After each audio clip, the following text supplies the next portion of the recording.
डांटे और वर्जिल बचपन से ही एक बात को लेकर एक दूसरे से मुकाबला करते रहते थे। उन दोनों में ज्यादा ताकतवर कौन है, क्योंकि छोटा भाई डांटे जन्म से ही नेचुरल टैलेंट और स्किल लेकर पैदा हुआ था, लेकिन बड़ा भाई वर्जिल के पास कोई नेचुरल टैलेंट नहीं था। उसे हर चीज के लिए डांटे से कहीं ज्यादा मेहनत करनी पड़ती थी और लगातार संघर्ष करना पड़ता था। फिर भी इतनी मेहनत के बाद वो अपने छोटे भाई से आगे नहीं निकल पाता था। यहाँ तक कि डांटे की माँ भी उसे चेतावनी देती थी कि वो किसी को अपनी असली ताकत के बारे में ना बताए। वो कहती थी, बाकी बच्चे वो नहीं कर सकते जो तुम कर सकते हो, इससे उन्हें चोट लग सकती है। लेकिन एक दिन खेलते हुए डांटे को पकड़ने की कोशिश में वर्जिल बुरी तरह गिर जाता है और गंभीर रूप से घायल हो जाता है। फिर भी उसके घाव बहुत तेजी से भर जाते हैं, क्योंकि वो एक डीमन का बेटा है, जबकि उसकी माँ इंसान है। वर्जिल अपनी माँ से पूछता है, मेरे लिए हर चीज इतनी मुश्किल क्यों है, लेकिन डांटे के लिए इतनी आसान? मैं वो सब क्यों नहीं कर सकता जो वो कर सकता है? उसकी माँ प्यार से जवाब देती है, जब हम किसी चीज को अपनी मेहनत से हासिल करते हैं तभी हम सच में उसके हकदार बनते हैं। फिर एक रात जब वर्जिल सिर्फ पानी पीने के लिए उठता है, तभी उनके घर पर अचानक बहुत सारे डीमंस हमला कर देते हैं। उस हमले के दौरान उनकी माँ मारी जाती है। और क्या आपको पता है कि उस वक्त डांटे कहाँ था? वो डर के मारे कहीं छिपा हुआ था। इसीलिए डीमंस सिर्फ वर्जिल को अपने साथ ले जाते हैं। वे उसे कैद कर लेते हैं और कहते हैं, तुम्हारे फादर के अनगिनत गुनाहों की सजा तुम्हें भुगतनी पड़ेगी। और जो टॉर्चर वे उसे देते हैं वो बेहद खौफनाक होता है। वे उसे जिंदा जला देते हैं और जब भी उसके घाव भर जाते हैं वे उसे फिर से जिंदा जला देते हैं। हमें पता चलता है कि डांटे को कैद हुए काफी लंबा समय बीत चुका है। उसके ठीक सामने लेडी बैठी है, जो डांटे को इस हालत में देखकर साफ तौर पर खुश नहीं है। वो उससे कहती है, एक बार फिर मैं तुम्हें यहाँ अकेला छोड़कर जा रही हूँ। फिर सीन बदलता है और हम देखते हैं कि इंसानों और डीमंस के बीच की जंग पूरी ताकत के साथ चल रही है। असल में मैरी आर्खम, जिसे लेडी के नाम से भी जाना जाता है, एक बहुत खास मिशन के लिए डीमन वर्ल्ड में भेजी गई है और यह विशाल जंग सिर्फ एक ही मकसद के लिए लड़ी जा रही है। मिशन है मुंडस के किले में घुसना और एक बेशकीमती हथियार हासिल करना। एक ऐसा हथियार जो इस जंग का रुख पूरी तरह से हेल के खिलाफ बदल सकता है। हाँ, अब तक आपको समझ आ गया होगा कि इस एक लेजेंडरी हथियार को हासिल करने के लिए अनगिनत जानें कुर्बान की जा रही हैं। लेडी के पास मौजूद डिवाइस उसे उस हथियार की लोकेशन तक ले जा रहा है। रास्ते में बहुत कड़ी सुरक्षा है, लेकिन लेडी के पास एक खास डिवाइस भी है जिसकी मदद से वो इनविजिबल हो सकती है। रास्ते में उसे एक जेल भी मिलती है जहां बेगुनाह कैदियों को बंद करके रखा गया है। और जैसा कि उम्मीद थी, लेडी उनकी रखवाली कर रहे मॉन्स्टर को मार देती है और कैदियों को आजाद कर देती है। वे मॉन्स्टर्स उसे बचाने के लिए धन्यवाद देते हैं। इसके बाद हम इस जोकर नाम के आदमी को देखते हैं, जो बड़ी चालाकी से जनरल को भड़काता है और उसे किंग के किले में मदद मांगने के लिए भेज देता है। इसके चेहरे से ही पता चल जाता है कि ये किसी बहुत ही खतरनाक खानदान से है। फिर हम देखते हैं कि जनरल इंसानों के खिलाफ मदद के लिए किंग मुंडस से विनती कर रहा है। वो कहता है कि अगर किंग खुद जंग के मैदान में उतर जाएं और अपनी जबरदस्त ताकत का थोड़ा सा हिस्सा भी दिखा दें तो ये जंग तुरंत खत्म हो जाएगी। लेकिन जनरल अपनी बात पूरी भी नहीं कर पाता कि किंग मुंडस गुस्से में कहता है, पहले तुमने मेरा नाम मिट्टी में मिलाया और अब मेरे ही राज्य में मुझे आदेश देने की हिम्मत कर रहे हो। और अगले ही पल मुंडस जनरल को वही मार देता है। फिर वो कहता है, कितना बेवकूफ है, लेकिन इसकी बात पूरी तरह गलत भी नहीं है। असल प्लान तो किंग को उसके किले से बाहर निकालकर जंग के मैदान तक लाना था, ताकि लेडी को उस हथियार को चुराने का मौका मिल सके। और ठीक वैसा ही होता है। किंग मुंडस इस जाल में फंस जाता है। इधर लेडी महल की रखवाली कर रहे मॉन्स्टर्स को मार देती है और चुपके से किंग मुंडस के थ्रोन रूम में पहुंच जाती है। वो खास हथियार कहीं उसी थ्रोन के अंदर छिपा हुआ है और उसके ठीक ऊपर वो जोकर खड़ा है, अपनी शैतानी मुस्कान के साथ पता नहीं किस बात पर हंस रहा है। यही वो हथियार है जिससे खुद किंग मुंडस भी डरता है। इसी वजह से वो इसे हमेशा अपने पास रखता है। किले के बाहर मुंडस जंग के मैदान में अपनी खौफनाक ताकत दिखाने में व्यस्त है। फिर सीन मुंडस के किले से 1800 मील दूर पश्चिमी माकाई क्षेत्र में शिफ्ट होता है। यहाँ हम एक रहस्यमयी लड़की को देखते हैं जिसे कई मॉन्स्टर्स ने घेर रखा है। मॉन्स्टर्स कहते हैं, लगता है तुम बैटलफील्ड से बहुत दूर भटक आई हो और यहाँ सिर्फ हमारा राज चलता है। तभी डांटे का भाई वर्जिल उन्हें रोकता है और कहता है, इस दुनिया में सिर्फ एक किंग का राज चलता है, क्या तुम अपने किंग के खिलाफ बगावत कर रहे हो? मॉन्स्टर्स जवाब देते हैं, तुम्हारे किंग मुंडस की वजह से ये इंसान हमारी दुनिया में आया है। हम ऐसे बेवकूफ रूलर को फॉलो करने से इनकार करते हैं। वर्जिल शांत होकर कहता है, अब तुम इनकार नहीं नहीं करोगे क्योंकि मुझे यहाँ तुम्हारे सिर लेने के लिए भेजा गया है। और फिर मॉन्स्टर्स उस पर हमला कर देते हैं, लेकिन कुछ ही सेकंड्स में वे कीड़ों की तरह मारे जाते हैं। एक बचा हुआ मॉन्स्टर उस लड़की की तरफ दौड़ता है, लेकिन वो लड़की बेहद तेज निकलती है और पलक झपकते ही उस क्रीचर को मार देती है। साफ है कि ये लड़की वर्जिल को पहले से बहुत अच्छी तरह जानती है। वो कहती है, मुझे पता है कि तुम्हारे दोस्त को तुम्हारा ये ह्यूमन फॉर्म पसंद नहीं है। वैसे मैं तुम्हारे लिए यूरोबोरोस का एक मैसेज लाई हूँ। यूरोबोरोस का नाम सुनते ही वर्जिल को अतीत की कुछ बातें याद आने लगती हैं। इसी दौरान लड़की कहती है, वो सांप जो अपनी ही पूंछ खाता है। फिर वो आगे कहती है, उसने मुझे ये बताने के लिए भेजा है कि वो सिर्फ जिंदा ही नहीं है बल्कि पहले से ज्यादा ताकतवर हो रहा है। वो जश्न मना रहा है क्योंकि उसने तुम्हारे डैडी मुंडस से एक बेहद कीमती चीज चुरा ली है, उसका अरकाना चैलिस। ये सुनते ही वर्जिल कहता है, ये नामुमकिन है। लड़की मुस्कुराकर जवाब देती है, बेचारा मासूम वर्जिल, लगता है डैडी मुंडस ने तुम्हें कभी सच बताया ही नहीं, लेकिन यूरोबोरोस हमेशा सच बोलता है। तुम्हारी माँ को मारने वाला कोई और नहीं बल्कि तुम क्या कह रही हो, मुझे बताओ। लड़की धीरे धीरे पीछे हटती है और खुद को आग लगा लेती है। वो कहती है, अगर इस राज के पीछे का सच जानना है तो अर्थ पर आना, वो तुमसे मिलने के लिए बेताब है। और हाँ, इसके तुरंत बाद सीन फिर बदलता है। टीवी पर एक न्यूज चैनल दिखाया जाता है जिस पर बिल्कुल वही सिंबल होता है जो उस लड़की के शरीर पर था। न्यूज रिपोर्टर बहुत ड्रामेटिक अंदाज में बोल रहा होता है। वो सिंबल डार्क कॉम नाम के एक डोमेन का है, जबकि दूसरा निशान उसका सब डोमेन है।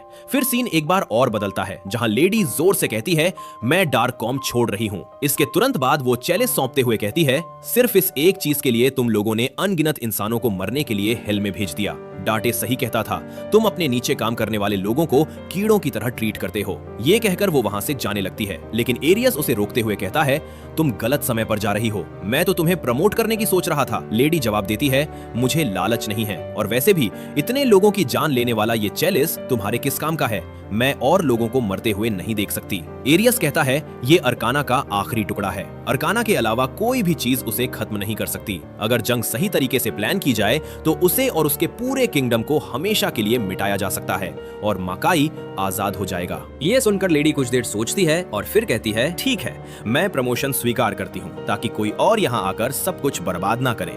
और इसी के साथ लेडी ऑफिशियली एक कमांडर बन जाती है। इसके बाद विलियम बेंस एरियस से कहता है, लगता है अब उसे उसके फादर के बारे में बताने का समय आ गया है। लेकिन एरियस जवाब देता है, पहले हम अपनी आखिरी बैटल जीत लें, फिर उसे बताएंगे। असलियत यह है कि दुनिया की कोई भी ताकत अरकाना या उसके टुकड़ों को नष्ट नहीं कर सकती। अरकाना के 4 हिस्से हैं, मेडालिया, स्पाडा, बास्टोने और छोटा चैलिस। और अब ये सारे टुकड़े एक ही आदमी के हाथ लग चुके हैं, जिसका मतलब है कि वो आखिरकार अरकाना की पूरी ताकत इस्तेमाल कर सकता है। लेकिन अभी भी एक चीज की कमी है, वर्जिल। इसीलिए वे उसे अर्थ पर लाने के लिए पहले ही जाल बिछा चुके हैं। पहला चारा वो रहस्यमयी लड़की थी और दूसरा जोकर है, जिसका असली नाम जेस्टर है। सच कहे तो उस लड़की के कामयाब होने के चांस बहुत कम थे, लेकिन जेस्टर इतना खतरनाक तरीके से लोगों को मैनिपुलेट करता है कि वो कुछ ही पलों में वर्जिल को अपने जाल में फंसा लेता है और अपना मिशन पूरा कर देता है। आखिर जो आदमी एक किंग को उसके थ्रोन से उठाकर बैटलफील्ड तक ले जा सकता है, वो लगभग कुछ भी कर सकता है। वर्जिल को पकड़ने के लिए खास बुलेट्स पहले ही बनाई जा चुकी हैं और वे डाटे के डीएनए से तैयार की गई हैं। बाद में हम देखते हैं कि जैसे ही एरियस अपने ह्यूमन फॉर्म में डीमंस की एक मीटिंग में आता है, पूरा माहौल बदल जाता है। सभी डीमंस बिल्कुल चुप हो जाते हैं। वे वर्जिल को उसके चेहरे पर कुछ नहीं कहते, लेकिन इतनी तेज आवाज में बातें करते हैं कि वो सब सुन सके। फिर आखिरकार वर्जिल खुद किंग मुंडस के सामने पहुंचता है और उसे बताता है कि पश्चिमी वेस्टलैंड्स में उसके नाम की खुलेआम बेइज्जती हो रही है, क्योंकि वहां के डीमंस को पता चल गया है कि मुंडस की वजह से इंसान माकाई में घुसे हैं। मुंडस जवाब देता है, अगर मैंने तुम्हें व्हाइट रैबिट के पीछे नहीं भेजा होता तो इंसान कभी हमारी दुनिया में आते ही नहीं, लेकिन अब इससे कोई फर्क नहीं पड़ता। तुम्हारे फादर की बनाई हुई दीवार जल्द ही गिर जाएगी और अर्थ मेरे पैरों के नीचे होगी। फिर जब वर्जिल को यकीन हो जाता है कि चैलिस सच में चोरी हो चुका है, तो वो अर्थ पर जाकर अरकाना वापस लाने की परमिशन मांगता है। मुंडस कहता है, बस ये ध्यान रखना कि उस दुनिया से तुम्हारा रिश्ता तुम्हारे मिशन के बीच न आए। और हाँ, वो साफ तौर पर डांटे की बात कर रहा है। मुंडस ये भी बताता है कि उनके बीच एक गद्दार है, शायद एक से ज्यादा भी। अरकाना के बिना उनकी दुनिया खतरे में है, इसलिए वो तुरंत वर्जिल को निकलने का आदेश देता है। वर्जिल दोनों दुनियाओं के बीच इतनी आसानी से आ जा सकता है, शायद इसलिए क्योंकि वो आधा इंसान और आधा डीमन है। लेकिन बदकिस्मती से जैसे ही वर्जिल अर्थ पर कदम रखता है, आर्मी उसकी मौजूदगी का पता लगा लेती है। उसे पकड़ने के लिए एक के बाद एक हमले किए जाते हैं। प्लान सच में बहुत शानदार होता है और वे कुछ समय के लिए उसे रोकने में भी कामयाब हो जाते हैं। लेकिन जैसे ही वे डांटे के डीएनए से बनी बुलेट से उस पर हमला करते हैं, वर्जिल कैद से आजाद हो जाता है और कुछ ही सेकंड्स में पूरा खेल पलट देता है। वो सबको उनकी असली जगह दिखा देता है। फिर गुस्से में वो कहता है, तुम में से जो भी अभी बोल सकता है वो मेरे एक सवाल का जवाब देगा। मुझे उस आदमी का नाम बताओ जिसने तुम्हें यूरोबोरोस का निशान दिया है। फिर सीन बदलता है, जहां एरियस उस रहस्यमयी लड़की से कहता है, जैसा सोचा था, तुम्हारी बहन तुम्हें यहां ले आई। लगता है यूरोबोरोस आखिरकार अपने मकसद में कामयाब हो गया। जैसा कि हमने पिछले सीजन के आखिरी एपिसोड में देखा था, सीजन 1 में डांटे व्हाइट रैबिट को मार देता है। उसके बाद वो फोर्स एज, स्पार्दा की तलवार और एम्यूलेट को एक दूसरे से अलग करके डीमन वर्ल्ड और ह्यूमन वर्ल्ड के बीच की बैरियर को दोबारा बना देता है। और फिर हम उस अगले सीन को कैसे भूल सकते हैं, जहां लेडी डांटे को धोखा देती है, उसे बेहोश कर देती है और उसे पकड़ने का ऑर्डर पूरा करती है। इसके बाद हम विलियम बेंस को देखते हैं, जो एंडर्स को मार देता है और व्हाइट रैबिट के डिवाइस पर कंट्रोल हासिल कर लेता है। फिर वो उस डिवाइस का इस्तेमाल करके डीमन वर्ल्ड के लिए एक पोर्टल खोलता है और ऑपरेशन इन्फर्नो लॉन्च करता है। वो डीमन वर्ल्ड पर हमला भी शुरू कर देता है। दूसरी तरफ डांटे को पकड़ लिया जाता है और कैद में जमा दिया जाता है, जबकि एम्यूलेट और फोर्स एज सरकार के हाथों में चले जाते हैं। और आखिरी सीन में हम वर्जिल को देखते हैं, जो डांटे का भाई है। वो कहता है, अब इन लोगों को पता चलेगा कि उन्होंने किस तरह के तूफान से पंगा लिया है। और हाँ, यहीं पर सीजन 1 खत्म हो जाता है। इसके बाद हम एक बार फिर लेडी को डांटे से मिलने आते हुए देखते हैं। वो अपने किए हुए फैसलों पर साफ तौर पर पछता रही होती है। हम देखते हैं कि अब लोग अपने ही प्रेसिडेंट के खिलाफ हो चुके हैं, क्योंकि जनता डीमन वर्ल्ड के साथ किसी भी तरह की जंग नहीं चाहती। और क्या आपको पता है कि बाहर इतना हंगामा चल रहा है, जबकि प्रेसिडेंट अंदर क्या कर रहा है? वो अंदर एक लग्जरी पार्टी एंजॉय कर रहा है, क्योंकि सच कहें तो उसे लोगों की बातों की बिल्कुल परवाह नहीं है। इसी पार्टी में हम एरियस और विलियम बेंस को वर्जिल के बारे में बात करते हुए भी देखते हैं। वे कहते हैं कि देर सवेर वर्जिल खुद चलकर उनके पास आ जाएगा। फिर सीन बदलता है और हमें यूरोबोरोस डिटेंशन फैसिलिटी में ले जाता है, जहां कोई उस फैसिलिटी में घुस जाता है और एंट्रेंस की रखवाली कर रहे एक सोल्जर को मार देता है।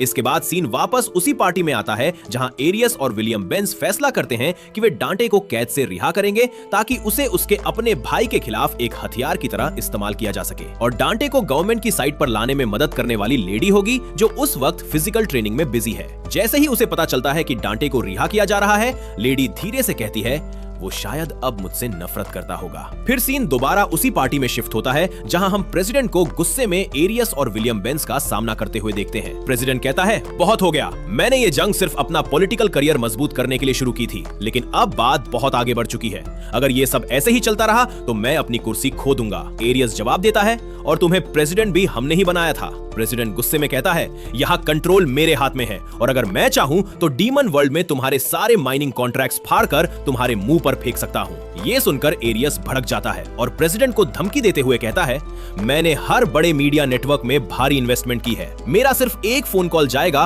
और वही न्यूज दिखाई जाएगी जो मैं चाहता हूं। तुम्हारे हर राज को पूरी दुनिया के सामने लाया जा सकता है। इसी बहस के बीच वो रहस्यमयी लड़की अचानक वहां आ जाती है और एरियस को अपने साथ ले जाती है। ये सब होने के बाद प्रेसिडेंट बेहद गुस्से में आ जाता है। फिर सीन एक बार फिर बदलता है और हमें डांटे के पास ले जाता है, जो एक बहुत डरावना सपना देख रहा है। उस सपने में डांटे अपने भाई वर्जिल से उसे बचा न पाने के लिए माफी मांग रहा है। डांटे कहता है कि उस वक्त वो बहुत डर गया था और उसी डर ने उसे अपने भाई को बचाने से रोक दिया। इसी दौरान डांटे की धड़कन अचानक बहुत तेज हो जाती है और इसी वजह से वो आखिरकार कैद से आजाद हो जाता है। इसके बाद हम डांटे को एक इंटरव्यूअर के सामने बैठे हुए देखते हैं। इंटरव्यूअर उससे पूछता है, तुम जानते हो कि तुम्हें यहाँ क्यों लाया गया है ना? डांटे जवाब देता है, हाँ, मुझे कुछ समय के लिए डार्क कॉम के साथ काम करना है और वे मेरा कुछ साइकोलॉजिकल इवैल्यूएशन भी करना चाहते हैं, लेकिन सच कहूं तो मुझे नहीं पता कि क्यों। वैसे क्या इसे जल्दी खत्म कर सकते हो? मुझे अभी अपने भाई से बात करने जाना है। वो आगे कहता है, पहले मुझे लगता था कि बचपन में उस डीमन अटैक के दौरान वर्जिल भी हमारी माँ के साथ मर गया था, लेकिन अब मुझे पता चला है कि वो जिंदा है और किसी तरह डीमन किंग ने उसका ब्रेन वॉश करके उसे अपना वफादार नौकर बना लिया है, उसी इंसान का नौकर जो हमारे फादर का दुश्मन था। फिर इंटरव्यूअर पूछता है, वो कमांडर आर्खम ही थी ना जिसने तुम्हें धोखा दिया और कैद करवा दिया था? डांटे आराम से जवाब देता है, हाँ, हमारे बीच ऐसा ही चलता रहता है। हम लड़ते हैं, बहस करते हैं और हर समय एक दूसरे को फंसाने की कोशिश करते रहते हैं। ज्यादातर बार वही मुझे मारती है, लेकिन मैं भी एक ताकतवर डीमन हूं, इसलिए मैं भी उसे उसका जवाब जरूर देता हूं। फिर सीन बदलता है और आखिरकार हमें पता चलता है कि डांटे के कैद से आजाद होने के बाद असल में क्या हुआ था। डांटे के कैद से निकलने के बाद कमांडर आर्खम उसके पास आती है और उसे बताती है कि उसका भाई वर्जिल अभी भी जिंदा है। ये सुनते ही डांटे बहुत खुश हो जाता है और कहता है कि वो तुरंत अपने भाई से मिलना चाहता है। लेकिन जैसे ही कमांडर आर्खम उसे बताती है कि वर्जिल अब किंग मुंडस के लिए काम कर रहा है, डांटे पूरी तरह हैरान रह जाता है। उसे यकीन ही नहीं होता कि उसका अपना भाई उसी आदमी के लिए काम कर सकता है जिसने उनकी मां को मारा था। इसी दौरान लेडी डांटे को बचपन की एक निशानी देती है और उससे कहती है, तुम मुझ पर भरोसा कर सकते हो, मैं वादा करती हूँ। फिर आगे बढ़ते हुए हम डांटे को उस टेक्नोलॉजी के बारे में पता लगाते हुए देखते हैं जो उसे अपने भाई वर्जिल तक पहुंचने में मदद करेगी। इसके बाद एरियस डांटे को वो बेरहम कत्लेआम दिखाता है जो वर्जिल ने सोल्जर्स के साथ किया था। जैसे ही डांटे ये देखता है, वो पूरी तरह हिल जाता है, जैसे उसने कोई भयानक सपना अपनी आंखों से देख लिया हो। फिर इतने सालों बाद डांटे आखिरकार अपने भाई को दोबारा देखता है। उसे देखकर डांटे कहता है, ये अब मेरा भाई जैसा महसूस भी नहीं होता। वो ऐसा कुछ कैसे कर सकता है? मुझे नहीं पता मुंडस ने उसके साथ क्या किया है, लेकिन चाहे कुछ भी हो जाए, मैं अपने भाई को वापस लेकर आऊंगा। बाद में हम डांटे को हथियार ढूंढते हुए देखते हैं क्योंकि डार्ककॉम ने उसका सारा सामान जब्त कर लिया था। तभी एक अजीब सी बूढ़ी औरत उससे कहती है, जो चाहिए ले लो, बस बाहर किसी को मत बताना। अब यहां से निकलो, मेरा शो शुरू होने वाला है। फिर हम वो शो देखते हैं जहां होस्ट अनाउंस करता है, आज हमारे साथ एक बहुत खास मेहमान मौजूद है, डीमन वर्ल्ड का एक एम्बेसडर वर्जिल द डीमन।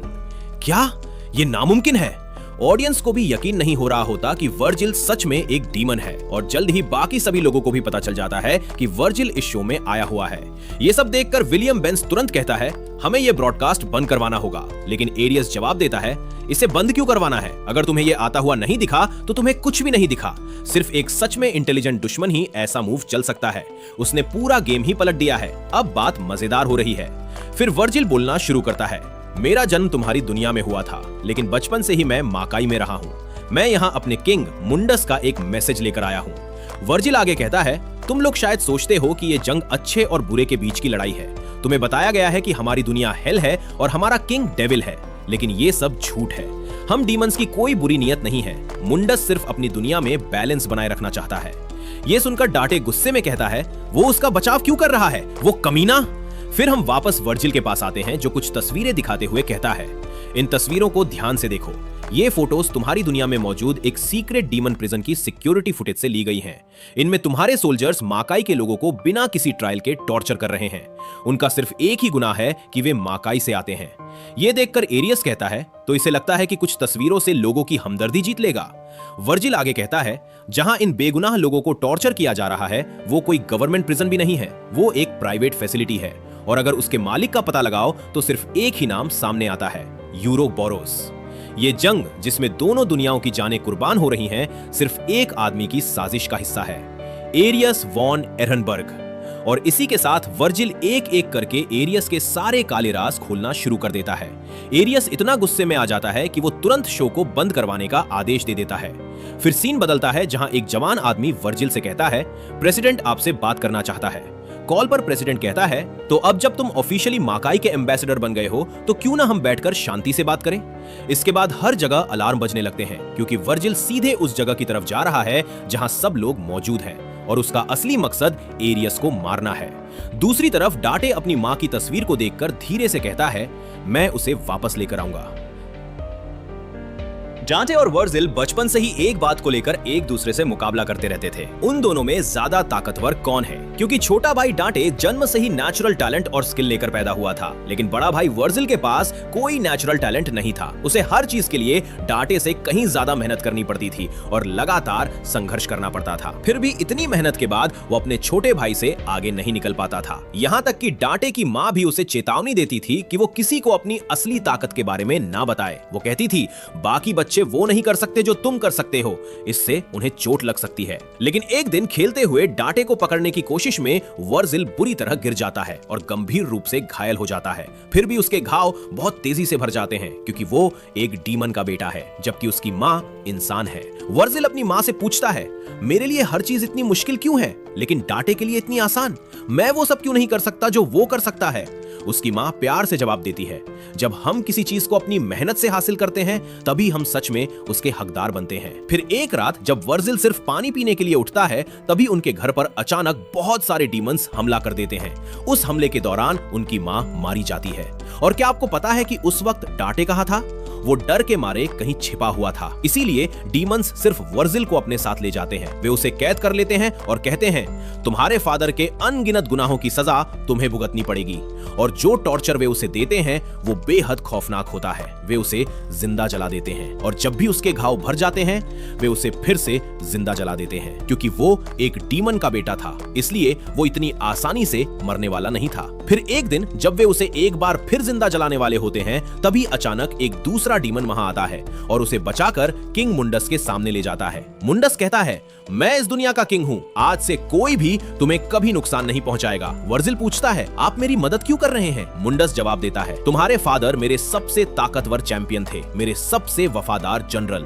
फिर मुंडस बताता है कि उन्होंने साथ मिलकर बहुत सारी जंगें लड़ी थी, जिनमें सबसे बड़ी जंग आर्गोसैक्स के खिलाफ थी। वो ये भी बताता है कि जिन लोगों ने वर्जिल को टॉर्चर किया था वे आर्गोसैक्स के वफादार फॉलोअर्स थे, यूरोबोरोस। यूरोबोरोस का निशान आर्गोसैक्स के फॉलोअर्स का है। वे तुम्हारे फादर से बदला लेना चाहते थे, इसलिए उन्होंने तुम्हारा घर जला दिया और तुम्हारी माँ को मार दिया। इसके बाद मुंडस वर्जिल को वो तलवार देता है जो उसके फादर स्पार्दा ने बनाई थी। जैसे ही वर्जिल उस तलवार को उठाता है, वो अपनी माँ को मारने वाले हर डीमन को एक एक करके खत्म कर देता है। फिर मुंडस कहता है, मैं तुम्हें सिखाऊंगा कि अपने मकाई फॉर्म में कैसे बजट्सना है। तुम उसी फॉर्म में रहोगे ताकि तुम्हें फिर कभी एक कमजोर इंसानी शरीर की कमजोरियां ना झेलनी पड़े। वर्जिल पूछता है, और बदले में मुझे क्या करना होगा? मुंडस जवाब देता है, वफादारी, तुम्हारी वफादारी। और यहीं से किंग मुंडस के प्रति वर्जिल की अटूट वफादारी की शुरुआत होती है। फिर सीन वापस वर्तमान में आता है, जहां वर्जिल का मकसद बिल्कुल साफ है, एरियस को खुद मारकर यूरोबोरोस का हर निशान मिटा देना। लेकिन उसके रास्ते में इतने सालों बाद वो अचानक अपने छोटे भाई डांटे से फिर मिल जाता है।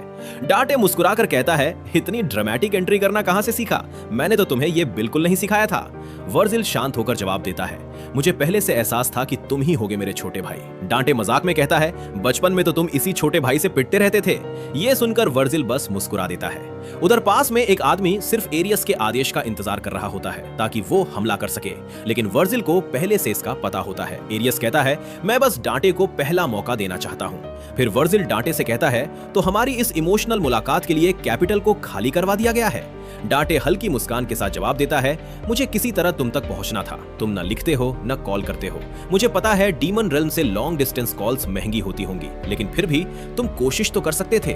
वर्जिल जवाब देता है, मैं भी तुम्हारे बारे में यही कह सकता हूँ। तुम्हारे दिमाग में एक बार भी ये ख्याल नहीं आया कि शायद मैं उस हमले में बच गया हूँ, जबकि हमारा खून एक है, हमारी ताकतें एक जैसी हैं और तुम बच गए थे।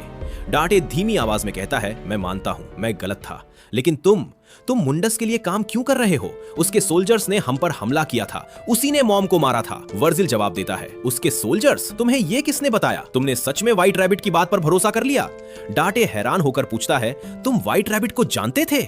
वर्जिल जवाब देता है, अगर मैं उसे नहीं जानता तो उसके पास मेरा खून और एम्यूलेट का मेरा हिस्सा कैसे पहुंचता? हमारे फादर ने जो बैरियर बनाया था उसे तोड़ने का आदेश मुंडस का था। डांटे तुरंत कहता है, तुमने उस बैरियर को तोड़ने की कोशिश की जो डैड ने हमें उस मॉन्स्टर से बचाने के लिए बनाया था। वर्जिल जवाब देता है, और यही तुम्हारी प्रॉब्लम है, लोग जो भी कहते हैं तुम उस पर भरोसा कर लेते हो। स्पार्दा ने कभी मुंडस को धोखा नहीं दिया। मुझे ये इसलिए पता है क्योंकि मुंडस ने खुद मुझे पाला है ताकि मैं अपने फादर की जगह ले सकूं, वो जगह जिस पर असली हक मेरा है। डांटे अपने भाई से पूछता है, मुंडस ने तुम्हारे साथ क्या किया है? वर्जिल शांत होकर जवाब देता है, उसने मुझे आजाद किया है। और इतना कहते ही वर्जिल सीधे डांटे पर हमला कर देता है और इसी के साथ दोनों भाइयों के बीच की लड़ाई एक बार फिर शुरू हो जाती है। लड़ते हुए वर्जिल डांटे से कहता है, अब भी तुम सिर्फ अपने नेचुरल टैलेंट पर भरोसा करते हो, कम से कम कुछ तो सीख लिया होता। लड़ते हुए डांटे जवाब देता है, मैं तुमसे लड़ना नहीं चाहता। वर्जिल कहता है, जिस पल तुम्हें समझ आया कि तुम मुझे हरा नहीं सकते, तुम बहाने बनाने लगे। मेरे पास वो नेचुरल गिफ्ट्स कभी नहीं थे जिनके साथ तुम पैदा हुए थे। मेरा पूरा बचपन उसी आग में जल गया। लेकिन अब मुझे देखो, मेरी कमजोरियों ने मुझे तुमसे बेहतर बनाया है, तुमसे ज्यादा समझदार, तुमसे तेज, तुमसे ज्यादा ताकतवर। सालों तक मैंने खुद को माकाई की आग में ढाला है, जबकि तुम ह्यूमन फॉर्म में पिज्जा और चॉकलेट आइसक्रीम खाते हुए अपनी जिंदगी बर्बाद करते रहे। डांटे तुरंत जवाब देता है, चॉकलेट नहीं, स्ट्रॉबेरी आइसक्रीम। और फिर एक लंबी और बेरहम लड़ाई के बाद वर्जिल आखिरकार डांटे को हरा देता है।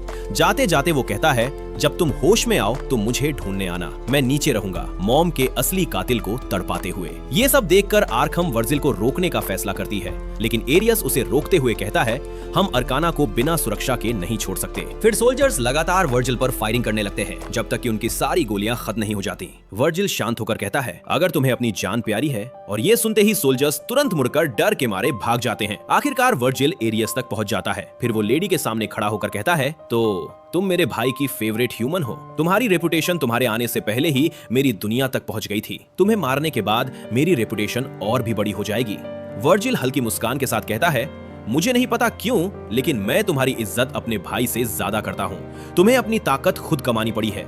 तुम एक ऐसे मकसद के लिए लड़ रही हो जिसके लिए तुम मरने तक को तैयार हो। लेकिन शायद तुम्हें ये सुनना अच्छा ना लगे, तुम्हारे अपने प्रेसिडेंट ने मुझे ये लोकेशन दी है।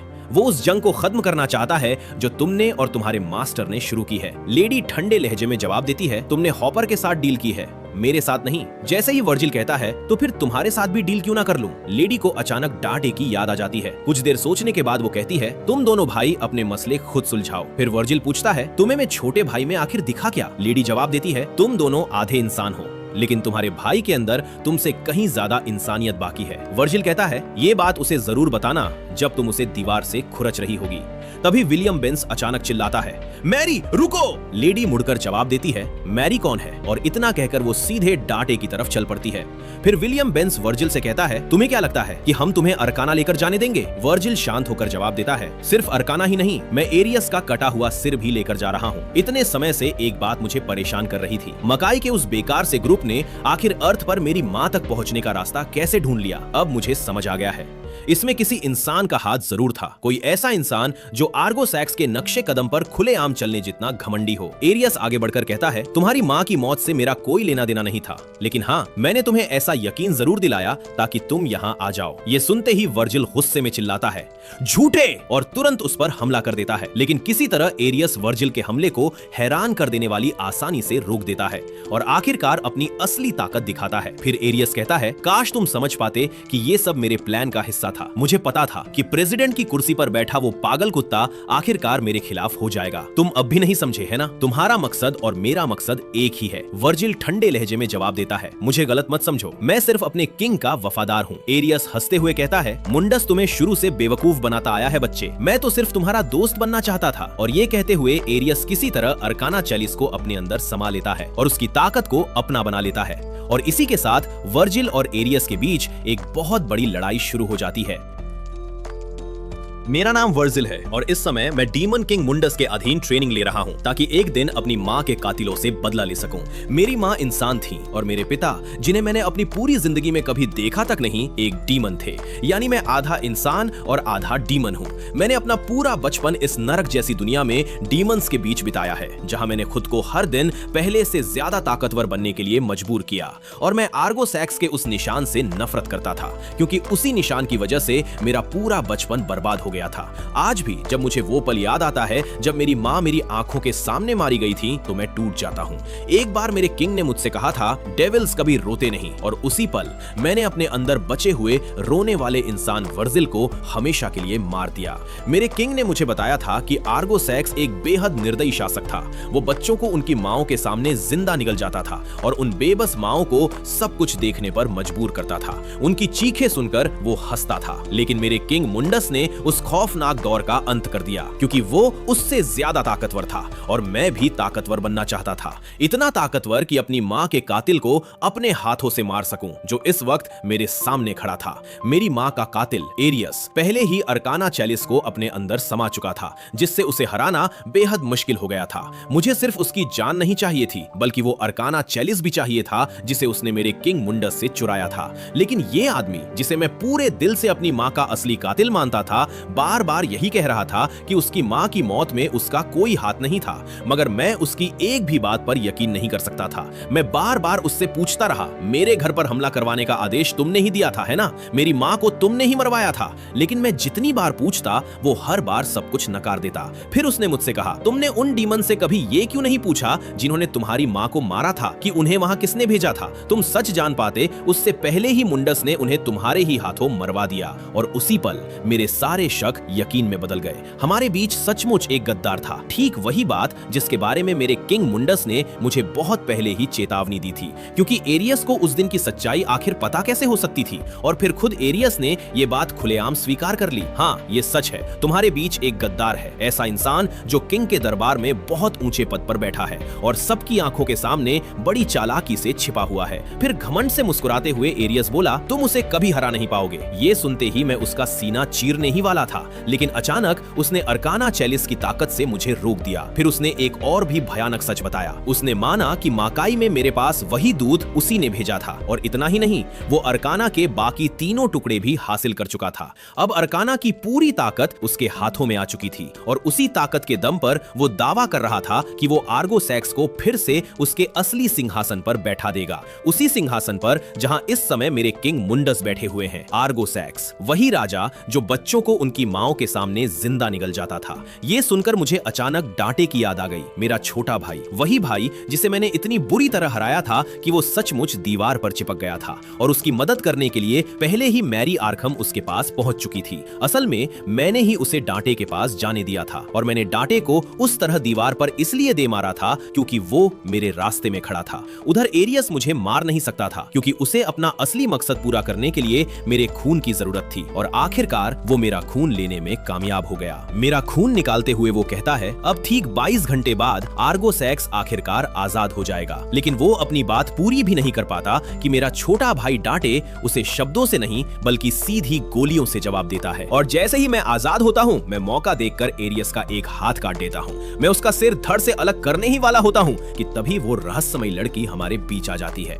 और ठीक उसी पल पूरी इमारत ढहने लगती है। इस अफरा तफरी का फायदा उठाकर एरियस एक पोर्टल खोलता है और मेरी आंखों के सामने से भाग निकलता है। लेकिन मैं उसे इतनी आसानी से भागने देने वाला नहीं था, इसलिए मैं भी तुरंत अपना पोर्टल खोलकर उसके पीछे निकल पड़ता हूँ और सीधे उसी जगह पहुंच जाता हूँ जहां वो भाग कर गया था। असल में माफ करना, मैं अकेला नहीं पहुंचा था, मेरा छोटा भाई डांटे और वो लड़की भी मेरे ठीक पीछे पीछे वहां पहुंच जाते हैं। फिर आगे बढ़ते हुए हम डांटे को वर्जिल से पूछते हुए देखते हैं, आखिर यहाँ चल क्या रहा है? वर्जिल जवाब देता है, मेरे रास्ते से हट जाओ, वरना अगले 22 घंटों के भीतर तुम्हारा मास्टर अरकाना की ताकत से दोनों दुनियाओं को तबाह कर देगा। एरियस अरकाना का इस्तेमाल करके आर्गोसैक्स विनाश के राजा को फिर से जिंदा करना चाहता है। ये सुनते ही डांटे कहता है, और मुझे अंदाजा है ये कहानी भी तुम्हें मुंडस ने ही सुनाई होगी, है ना? वर्जिल शांत होकर कहता है, आर्गोसैक्स मकाई का सबसे बड़ा अभिशाप था, एक क्रूर शासक जिसे मुंडस ने हराया था। इंसानों की हेल की कल्पना आग और यातना वाली, असल में आर्गोसैक्स के शासन के दौरान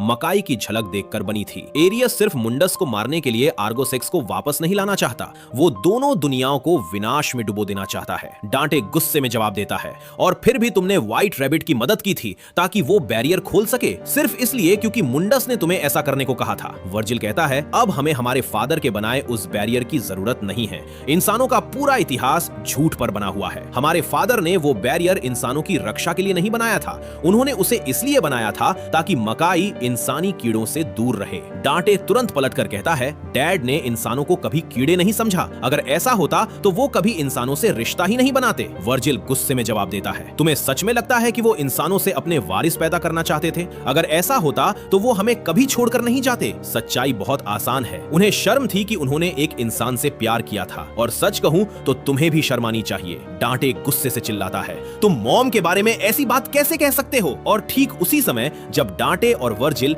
एक बार फिर लड़ने वाले होते हैं, तभी अचानक लेडी का डिवाइस अरकाना के चारों टुकड़ों का पता लगा लेता देता है। अर्काना चैलिस अभी भी एरियस के पास है, लेकिन डिवाइस के मुताबिक बाकी तीनों टुकड़े भी यहीं कहीं पास में हैं, शायद किसी बेसमेंट में छिपे हुए। डांटे पूछता है, अगर एरियस के पास पहले ही अर्काना के सारे टुकड़े हैं तो वो इंतजार किस बात का कर रहा है? अगले 22 घंटों में ऐसा क्या खास होने वाला है? लेडी जवाब देती है, ग्रहण। कल एक दुर्लभ हाइब्रिड सूर्य ग्रहण लगेगा, ऐसा ग्रहण जो 100 साल में सिर्फ एक बार होता है। फिर वर्जिल समझाता है, उस ग्रहण से निकलने वाली ब्रह्मांडीय ऊर्जा एरियस को अर्काना की पूरी ताकत सक्रिय करने देगी, लेकिन तभी जब उसके पास अर्काना के चारों टुकड़े होंगे। यानी ग्रहण खत्म होने से पहले हमें कम से कम अर्काना का एक टुकड़ा उससे दूर रखना होगा। फिर लेडी आगे बढ़कर कहती है, ठीक है, तो आखिरकार हमारे पास एक प्लान है। मैं तुम दो को सीधे अर्काना के टुकड़ों तक ले जाऊंगी, लेकिन तब तक तुम दोनों बेवकूफ अपने बचकाने भाई भाई वाले झगड़े को यहीं रोक दो। इसके बाद तीनों अर्काना की तरफ निकल पड़ते हैं। उधर दूसरी तरफ हम एरियस को उसकी लैब में देखते हैं, जहां वो अपने घावों का इलाज कर रहा है। बल्कि सिर्फ इलाज ही नहीं, वो अपने लिए एक रोबोटिक हाथ भी बना रहा है। फिर सीन फ्लैशबैक में चला जाता है और हमें एरियस का बचपन दिखाया जाता है। हम देखते हैं कि वो अपने पिता को एक खास चीज दिखाने की कोशिश कर रहा है, वही चीज जिसकी तलाश उसके पिता लंबे समय से कर रहे थे। लेकिन उसकी तारीफ करने की बजाय उसका शराबी पिता उसे जोर से धक्का देकर कहता है, तुम्हें लगता है कि तुम मेरी मदद कर रहे हो? मेरी सारी परेशानियों की वजह तुम ही हो। फिर वो एरियस को पीटना शुरू कर देता है और कहता है, दर्द और तकलीफ हमारी किस्मत में लिख दी है। इस दुनिया में हमारी औकात कूड़े से ज्यादा नहीं है। चाहे तुम कुछ भी कर लो, चाहे मैं कुछ भी कर लूं, हम अपनी किस्मत कभी नहीं बदल सकते। फिर सीन एक बार फिर बदलता है, जहां हम प्रेसिडेंट को ये मानते हुए देखते हैं कि शायद वर्जिल ने सबको मार दिया है। लेकिन तभी विलियम बेंस जिंदा उसके सामने आ जाता है।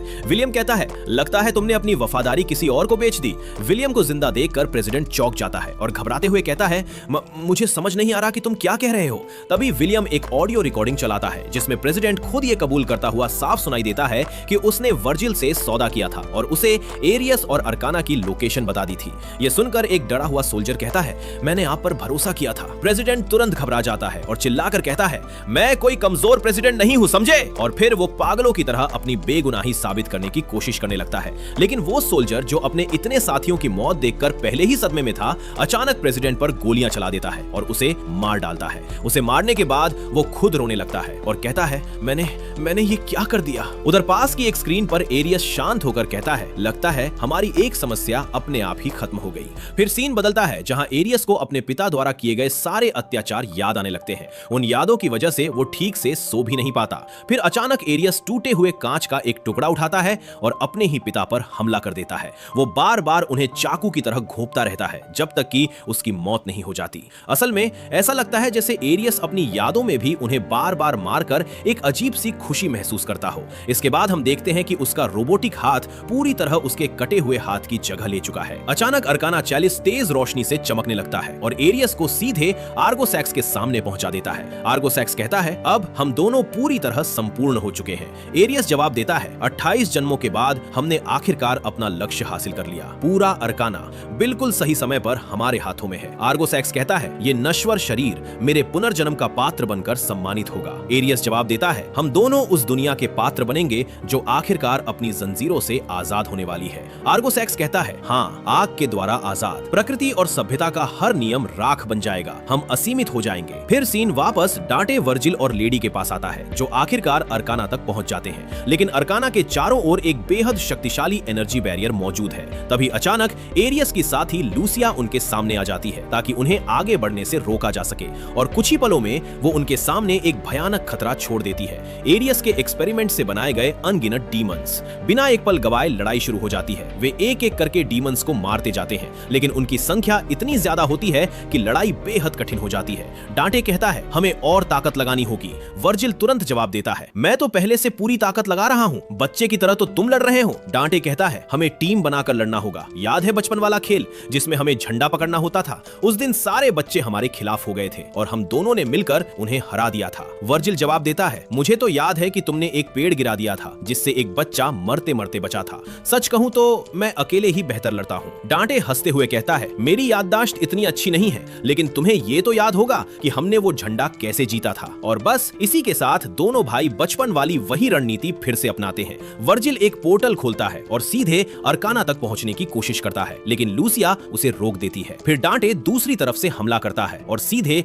अर्काना के सामने पहुंच जाता है, लेकिन लूसिया उसे भी पीछे धकेल देती है और देखते ही देखते वो पोर्टल बंद हो जाता है। तीनों मिलकर हमला करने की तैयारी करते हैं, लेकिन तभी वर्जिल अचानक एक पोर्टल खोलता है और चालाकी से डांटे और लेडी को बहुत दूर टेलीपोर्ट कर देता है। फिर वो कहता है, और यहीं खत्म होता है तुम बच्चों का ये छोटा सा खेल। इतना कहकर पोर्टल उनके पीछे बंद हो जाता है। उसी समय लेडी मुश्किल से होश में होती है और एक ट्रक जिसका ड्राइवर गहरी नींद में है पूरी रफ्तार से उसकी तरफ बढ़ रहा होता है। उधर वर्जिल अब भी डीमन से लड़ रहा होता है कि तभी अचानक एरियस उसके सामने आ जाता है। जैसे ही वर्जिल उसे देखता है वो पूरी तरह अपना आपा खो देता है और बिना एक पल गवाए उस पर हमला कर देता है, लेकिन उसे ये पता नहीं होता कि अब एरियस के पास एक रोबोटिक हाथ भी है। एरियस मुस्कुराकर कहता है, तुम सच में बहुत जिद्दी हो, है ना? फिर वो वर्जिल को भी एक दूसरी जगह टेलीपोर्ट कर देता है। सीन फिर बदलता है जहां ट्रक बस कुछ ही सेकंड में लेडी को कुचलने वाला होता है कि तभी डांटे छलांग लगाकर उसकी जान बचा लेता है। लेडी मायूस होकर कहती है, सब खत्म हो गया, मैंने अपना मौका खो दिया, मैं फिर से नाकाम रही। फिर सीन वापस एरियस के पास आता है जो अर्काना के चौथे टुकड़े को अपने शरीर से अलग करके बाकी टुकड़ों के साथ रख देता है, लेकिन जैसे ही वो उन्हें सक्रिय करने वाला होता है सिक्के के आकार वाला अर्काना का टुकड़ा अचानक लाल रंग से चमकने लगता है। तभी हम डांटे को असली चौथा अर्काना टुकड़ा हाथ में पकड़े हुए देखते हैं। वो मुस्कुराकर कहता है, तुम हारी नहीं हो। असलियत ये थी कि आखिरी पल में डांटे ने सिर्फ अर्काना का टुकड़ा ही नहीं छीना था, बल्कि उसकी जगह बिल्कुल असली जैसा दिखने वाला एक नकली सिक्का रख दिया था। फिर डांटे हल्की मुस्कान के साथ कहता है, जैकपॉट। ये समझते ही कि उसके साथ चाल चली गई है, एरियस गुस्से से आग बबूला हो जाता है और दूसरी तरफ ये सुनकर कि डांटे कामयाब हो गया, लेडी इतनी खुश हो जाती है कि अचानक अपने होठ डांटे के होठों पर रख देती है। हाँ, उसने सचमुच डांटे को किस कर लिया और जाहिर सी बात है डांटे भी उस पल का पूरा मजा लेने लगता है। डांटे और लेडी का किस खत्म होने का नाम ही नहीं ले रहा था। आखिरकार डांटे ने सिर्फ एक शानदार चाल चलकर उस लड़की से किस करवा लिया था जो कुछ समय पहले तक उसकी सबसे बड़ी दुश्मन थी। फिर कहानी हमें 3 साल पहले के समय में ले जाती है। हम डांटे को उसके पुराने दोस्त एंजो के साथ देखते हैं जो वर्तमान समय तक आते आते मर चुका है। दोनों ने अभी अभी एक बेहद खतरनाक मिशन पूरा किया है और अब अपनी मेहनताना लेने पहुंचे हैं। जिस जगह वे पहुंचते हैं वो किसी घने जंगल जैसी दिखाई देती है। आखिरकार वे प्रोफेसर लूकन के पास पहुंचते हैं जिसने उन्हें यह मिशन दिया था। तभी अचानक एक सफेद बाघ उनके पास आ जाता है। पता नहीं क्यों, लेकिन वो बाघ डांटे को पसंद करने लगता है। प्रोफेसर लूकन कहते हैं, तुम्हारा मेहनताना तैयार है, मेरे साथ चलो। चलते चलते प्रोफेसर लूकन डांटे से पूछते हैं, इतने सारे खतरनाक मिशन करते हुए क्या तुम्हारा कभी ऐसी किसी चीज से सामना हुआ है जिसे लोग जादू कहते हैं? डांटे तुरंत जवाब देता है, मैं जादू टोने पर विश्वास नहीं करता, ज्यादातर ट्रिक्स तो नकली होती हैं। मुझे आज तक समझ नहीं आया कि जादूगर इतने लंबे लंबे स्कार्फ लेकर क्यों घूमते हैं। लूकन हंसते हुए कहते हैं, तुम्हारा सेंस ऑफ ह्यूमर काफी अच्छा है। फिर बिना किसी चेतावनी के प्रोफेसर लूकन अपनी शक्तियों से एक बंदर के दिमाग पर नियंत्रण कर लेते हैं और सिर्फ इतना ही नहीं, अचानक जमीन से पौधे उगने लगते हैं। अपनी शक्तियों से वो चारों तरफ हरियाली फैला देते हैं और कुछ ही पलों में उनके सामने एक विशाल जादुई पेड़ खड़ा हो जाता है और फिर एक ही पल में सब कुछ वापस पहले जैसा सामान्य हो जाता है। एंजो कहता है, बंदर वाला ट्रिक बढ़िया था, लेकिन तुम्हें पता है ना कि हम घंटे के हिसाब से पैसे लेते हैं और तकनीकी तौर पर तुम्हारा समय अभी भी चल रहा है। फिर प्रोफेसर लूकन डांटे की तरफ देखकर कहते हैं, डांटे, तुम्हें भी एक अनमोल वरदान मिला है, लेकिन तुम उसे बर्बाद कर रहे हो। तुम अपनी असली क्षमता से खुद को दूर कर चुके हो, एक झूठे कड़वे चेहरे के पीछे छिपकर और अपने बदले की भूख के पीछे ये उम्मीद करते हुए कि शायद उससे तुम्हारे खोए हुए दर्द का हिसाब बराबर हो जाएगा। ये सुनकर डांटे का चेहरा गंभीर हो जाता है। वो कहता है, तुम क्या जानते हो कि मैंने क्या खोया है? लूकन शांत स्वर में जवाब देते हैं, जब तुम रोशनी के रास्ते पर चलोगे और अपने लिए नहीं बल्कि किसी बड़े मकसद के लिए जीना शुरू करोगे, तभी तुम्हें अपनी असली ताकत का एहसास होगा। अगर तुम चाहो तो मैं तुम्हें वो रास्ता दिखा सकता हूँ। डांटे कुछ कह पाता उससे पहले ही एंजो बीच में बोल पड़ता है, बस बहुत हुआ, तुम इस लड़के को सिर्फ इसलिए बहका रहे हो ताकि उसकी ताकत का इस्तेमाल अपने फायदे के लिए कर सको। तुम्हें शर्म आनी चाहिए। डांटे तुरंत मुस्कुराकर कहता है, इसकी बात में दम तो है, कुछ वैसे ही जैसे तुम मेरा इस्तेमाल करके खूब पैसे कमाते हो। कुछ पल सोचने के बाद प्रोफेसर लूकन आखिरकार उन्हें मिशन का मेहनताना दे देते हैं। जैसे ही एंजो पैसे देखता है वो फौरन उन्हें उठाता है और वहाँ से चल पड़ता है। जाते जाते वो कहता है, इस 3rd क्लास मैजिक शो के लिए शुक्रिया। उन्हें जाते हुए देखकर प्रोफेसर लूकन धीरे से कहते हैं, वो लड़का हमेशा मुश्किल रास्ता ही चुनेगा, बिल्कुल अपने पिता की तरह, आखिर तक जिद्दी। फिर कहानी वापस वर्तमान में लौटती है, सीधे उसी किस वाले सीन पर। अचानक लेडी को होश आता है और वो डांटे को खुद से दूर धक्का दे देती है। ये मुझे ऐसा नहीं करना चाहिए था। डांटे तुरंत शिकायत करते हुए कहता है, मुझे दूर क्यों धक्का दिया? लेडी जल्दी से जवाब देती है, गलत मत समझना, जीत की खुशी में मैं बस बहक गई थी। डांटे मुस्कुराकर कहता है, तो प्राइवेट मिलिट्री के सोल्जर्स अपनी जीत ऐसे सेलिब्रेट करते हैं? लेडी आंखें घुमाते हुए जवाब देती है, उस बारे में बाद में बात करेंगे, जब दुनिया पर मंडरा रहा खतरा खत्म हो जाएगा। जैसे ही वो खतरे की बात करती है, डांटे को तुरंत अपने भाई वर्जिल की याद आ जाती है जो उसी समय एक बेहद खतरनाक हालात में फंसा हुआ होता है। डांटे तुरंत उसकी मदद के लिए निकलने लगता है, लेकिन लेडी उसे रोकते हुए कहती है, अब वापस जाने का कोई फायदा नहीं, जब तक हम वहां पहुंचेंगे लड़ाई खत्म हो चुकी होगी। वर्जिल अपना ख्याल खुद रख सकता है, आखिर वो तुम्हारा भाई है, बस तुमसे थोड़ा कम बेवकूफ। और अब तक तो शायद उसने एरियस को भी उसी तरह हरा दिया होगा जैसे उसने तुम्हें हराया था। डांटे तुरंत जवाब देता है, उसने इसलिए मुझे हराया था क्योंकि मैं सच में उससे लड़ ही नहीं रहा था। इसके बाद दोनों फैसला करते हैं कि अर्काना को हर हाल में नष्ट करना होगा। आखिर खुद मुंडस भी उसे कभी नष्ट नहीं कर पाया था। डांटे कहता है, मैंने एक बार एक प्रोफेसर के लिए काम किया था, शायद उसका नाम लूकन था। उसके पास कमाल की शक्तियां थी, उसकी हवेली तो किसी जंगल जैसी थी। मैंने अपनी आंखों से उसे एक बंदर के दिमाग पर नियंत्रण करते देखा था। लेडी उसे घूरते हुए कहती है, डांटे तुम कैसी अजीब बातें कर रहे हो। डांटे जवाब देता है, अगर कोई अर्काना को नष्ट कर सकता है तो वो प्रोफेसर ही है। लेडी गहरी सांस लेकर कहती है,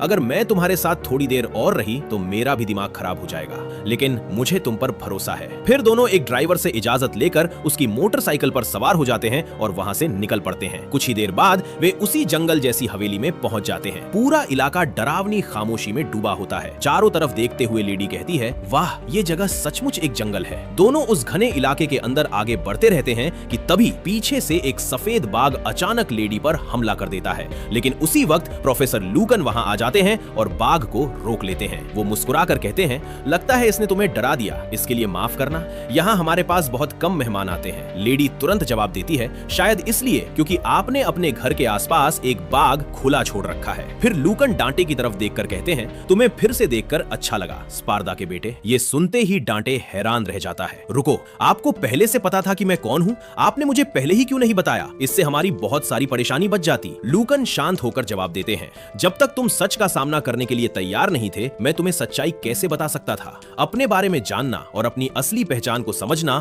दोनों बिल्कुल अलग बातें हैं। चलो यहाँ से चलते हैं। ये बूढ़ा आदमी किसी काम का नहीं है, मैंने इसके जैसे बहुत लोगों को देखा है। लूकन तुरंत जवाब देते हैं, मुझे पता है तुम्हारे लिए किसी पर भरोसा करना आसान नहीं है। आखिर कैसे होगा जब तुम्हारे पिता के दो चेहरे थे? ये सुनते ही लेडी को अपने दर्दनाक अतीत की याद आ जाती है। लूकन फिर कहते हैं, मुझे तुम्हारे दोस्त एंजो के बारे में सुनकर बहुत दुख हुआ। वह सचमुच एक अच्छा दोस्त था। डांटे तुरंत असली मुद्दे पर लौट आता है और अर्काना मेडालिया को सामने दिखाते हुए कहता है, उम्मीद है आपको इसे नष्ट करना आता होगा। जैसे ही लूकन की नजर उस पर पड़ती है, उनके चेहरे का रंग बदल जाता है। अर्काना मेडालिया, ये तुम्हें कहां से मिला? जब डांटे बताता है कि उन्होंने इसे एरियस से चुराया है और बाकी अर्काना के टुकड़े अभी भी उसी के पास है, तो लूकन गंभीर हो जाते हैं। तुमने इसे एरियस से चुराया है? अगर ये यहाँ है तो वो इसे ढूंढते हुए आखिरकार यहाँ जरूर पहुंचेगा। एक पल भी गवाए बिना लूकन अपनी शक्तियों का इस्तेमाल करते हैं और अर्काना मेडालिया की अनगिनत नकली प्रतियां बना देते हैं, जिन्हें दुनिया भर में फैला देते हैं। उधर एरियस जब अपनी शक्तियों से असली अर्काना मेडालिया को ढूंढने की कोशिश करता है, तो उन सभी नकली प्रतियों की वजह से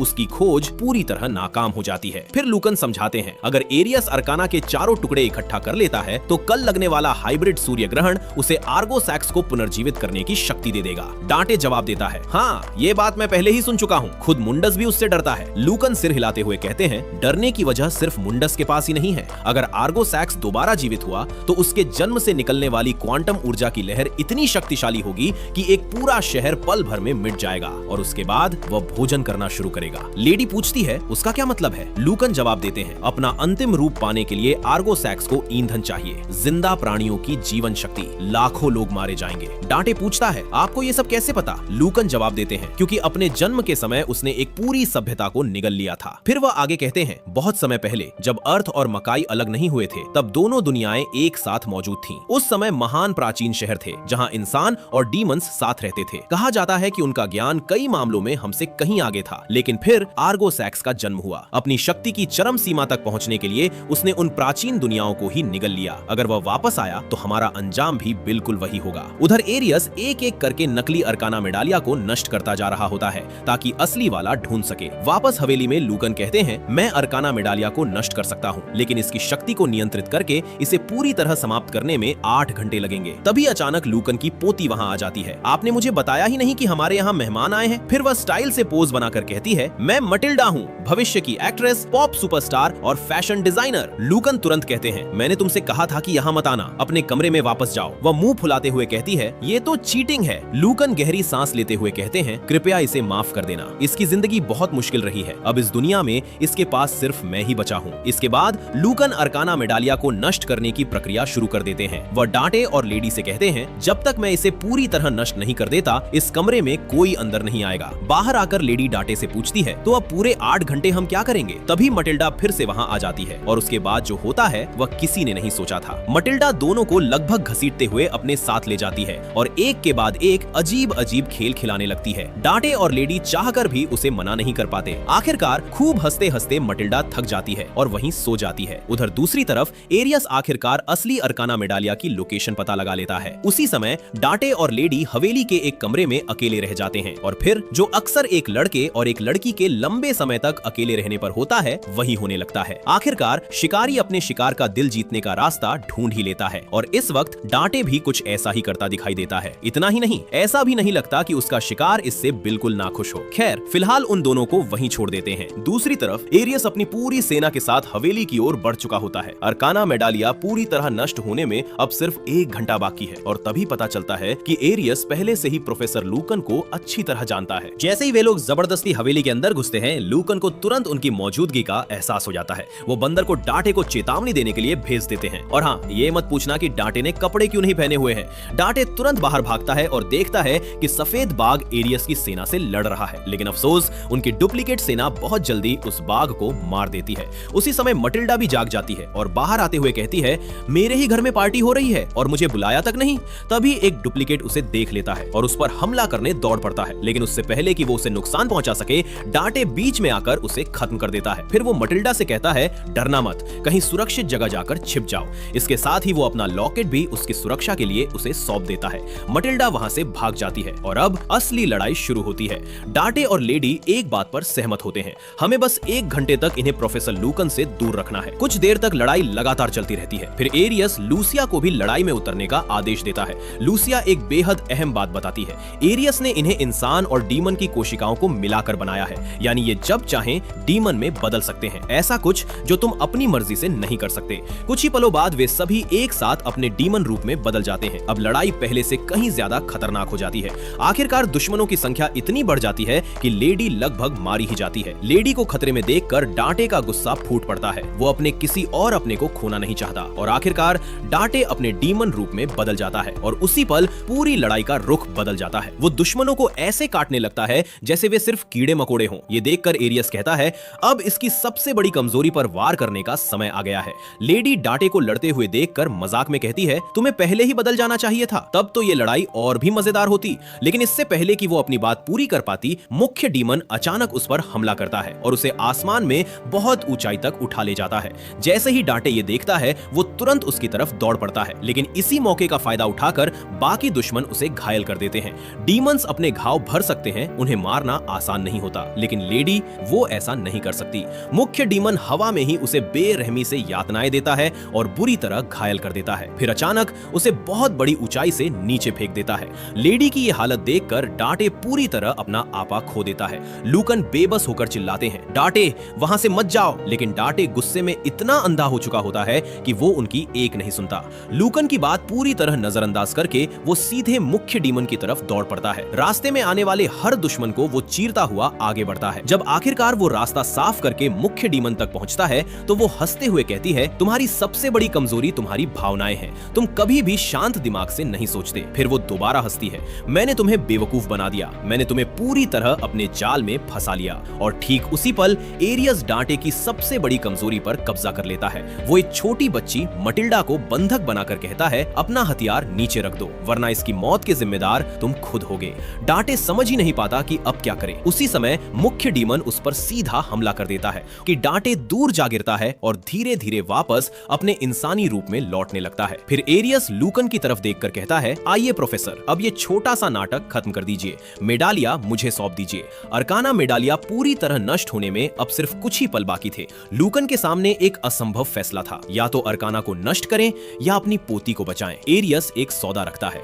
ये अनुष्ठान रोक दीजिए और मैं आपकी पोती को छोड़ दूंगा। कुछ पल की भारी चुप्पी के बाद लूकन अपनी पोती को बचाने का फैसला करते हैं। वो आगे बढ़कर एरियस के सामने खड़े हो जाते हैं। एरियस मुस्कुराकर कहता है, प्रोफेसर लूकन, आपसे मिलकर खुशी हुई, काश हमारी मुलाकात किसी बेहतर मौके पर होती। हालांकि मेरे लिए तो ये मौका पहले से ही खुशियों भरा है। लूकन कहते हैं, उसे छोड़ दो। एरियस जवाब देता है, पहले मेडालिया। जैसे ही एरियस को मेडालिया मिलती है, वो मटिल्डा को छोड़ देता है। मटिल्डा तुरंत भागकर अपने दादाजी की तरफ दौड़ती है, लेकिन तभी मुख्य डीमन अचानक लूकन के पीछे प्रकट हो जाता है और एक ही पल में प्रोफेसर लूकन को बेरहमी से चीरकर मार दिया जाता है। है और जैसे इतना काफी नहीं था, मटिल्डा को भी उसी तरह एक अज्ञात जगह टेलीपोर्ट कर दिया जाता है जैसे पहले वर्जिल को किया गया था। फिर एरियस डाटे की तरफ देखकर कहता है, चिंता मत करो, वो लड़की जिंदा है, लेकिन ऐसी जगह पर जहाँ जिंदा रहना किसी बच्चे के बस की बात नहीं है और मैं कभी झूठ नहीं बोलता। डाटे पहले ही इतनी बुरी तरह घायल और थक चुका होता है कि आखिरकार बेहोश हो जाता है और इस तरह इतने खून खराबे और दुखद घटनाओं के बाद एपिसोड यहीं खत्म हो जाता है।